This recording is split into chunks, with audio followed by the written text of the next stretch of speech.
Hey, my name is Rob with Drive for Less. I've got my boy out here. Today we're going to show you how to change the water pump on this 2008 Chrysler Town and Country with a 3.8. Should be the same on this and also the one with the 3.3 liter. First things first, disconnect the battery. Takes a 10 millimeter, but it's in the house and I'm not. Once you have those disconnected and out of the way, you move on. Take off the air cleaner. You'll need a flathead screwdriver, some good grip on your hands, and we'll see what we need to when we get down there and I'll let you know. Loosen these clamps. This piece comes right off. Air box just pops right off with two little clips. Pull it forward. Set that to the side. Air filter. That needs to be changed. And then we'll go what's next. Next, you'll need a jack and a piece of wood to put under your oil pan and hold the engine while you disconnect the motor mount. For this, you'll need a 1/2 inch on the small side, 5/8 on the large side.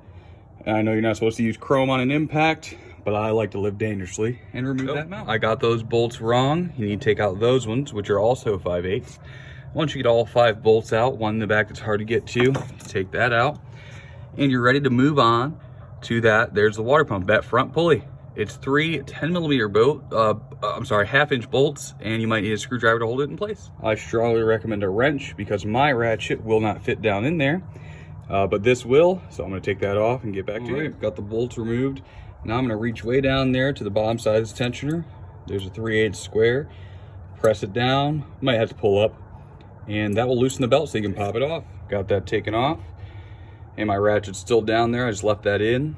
And you'll just want to remember how it is ran and then pull it off of the water pump so you can get ready to take off the last 5 bolts. Okay, you may have to tap on that pulley with a hammer to get the brake loose. Just be gentle, don't mess up those splines on there. There you go, 1 tap. And it's okay. Next is going to be the water pump bolts themselves. Get my light in here.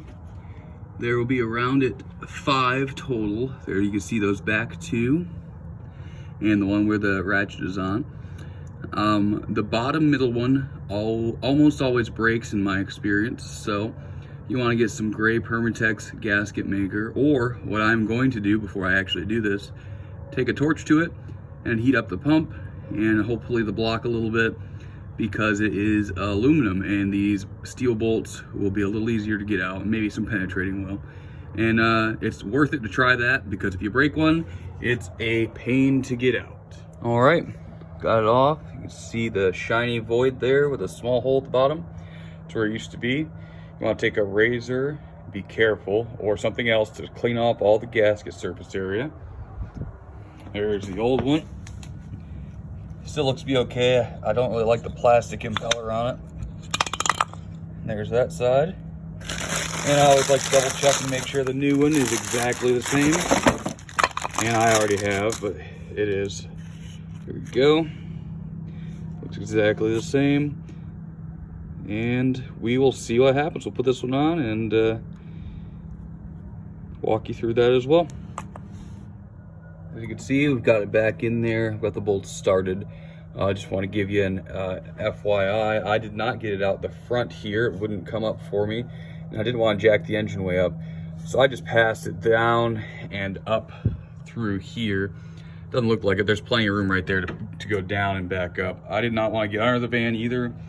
My goal is to do this from the top. And so far, so good. So I'm going to take my 10 millimeter and get these snugged back up in a crisscross pattern. Got the water pump all tightened up. Try to wiggle this back in there and bolt this on there. But I got it. And I forgot to show you putting that back on, but it literally just sets on there. Add your 5 bolts and snug those down. With the air cleaner box, the bottom part of it, it goes in like that. Took me a minute to figure this out at first. And I kind of wiggle it in there until it's in. And once it's in, this needs to come off. And this power steering reservoir needs to sit right on top of that. Once you get it wiggled in, that's what it looks like. Sits right down there securely. Don't forget to bolt the reservoir back down. And air filter, top half, we'll put that hose back in there, clamp it back down, fill it back up with coolant, see where we're at. We got it back on. I did not disconnect this wire. I wiggled it, put it over there, and it fit. Don't forget to put your emissions hose back on. I don't know why they make you burn the gas coming out of your engine, but oh well. Wiggle that till it's on there. Tighten up this clamp, that clamp, and we'll see if anything leaks. Hey, sorry about the ending of that video.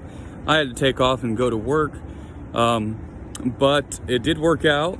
It worked perfectly, no leaks, and I will do a follow-up video of it running if I think of it. But just want to let you all know that I'm going to practice my video editing skills. First video I've ever done where it needed editing, and I'm also going to be putting out a lot more content with that particular van. It's got 260 plus thousand miles, and it needs quite a bit of work, and I'm going to be putting that into it, and I'll be working on some of my other cars as well.